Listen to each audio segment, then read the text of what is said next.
Morning, church. So today's open heaven is the power of silence. The memory verse is Isaiah 30:15. For thus saith the Lord God, the Holy One of Israel, in returning and rest shall he be saved. In quietness and in confidence shall be your strength, and ye would not. Reading is Proverbs 18:6-8. A fool's lips enter into contention, and his mouth calleth for strokes. A fool's mouth is his destruction, and his lips are the snare of his soul. The words of a table-bearer are as wounds, and they go down into the innermost parts of the belly. Message. The greatest things in life are formed and grown in silence. When a woman conceives, the baby is formed in silence. By the time the baby is mature enough for the world to see, he or she will come out of the womb, and the noise will begin naturally.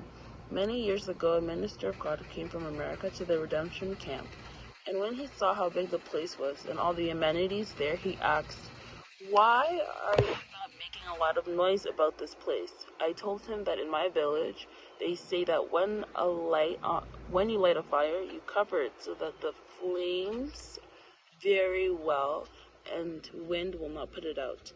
After a while, the fire will be so big that you won't be able to cover it anymore.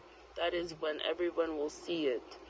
The less noisy you are, the farther you will go in life and the greater you will be. One major thing that makes a serpent wise is its silence. If they were noisy animals, I think all serpents in the world would have been dead by now. The more silent you are, the less likely you are to be killed by the wolves of this world.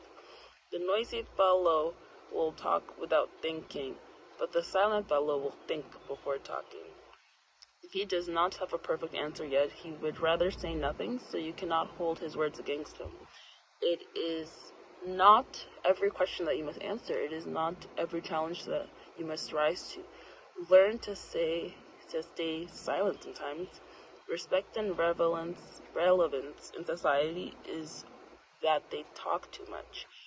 Proverbs 17:28 says that even a fool is considered wise when he keeps silent. When everyone is talking in a meeting and one fellow is quiet, it is likely that soon the head of the meeting would ask everyone to be silent for the quiet fellow to speak. Then his words will be more respected. They do that because his silence is perceived as wisdom, and so his words will be held with high regard. Always ask God for wisdom to know when to be silent, when to talk, and what to say at all times. The key point is great things are formed and grown in silence.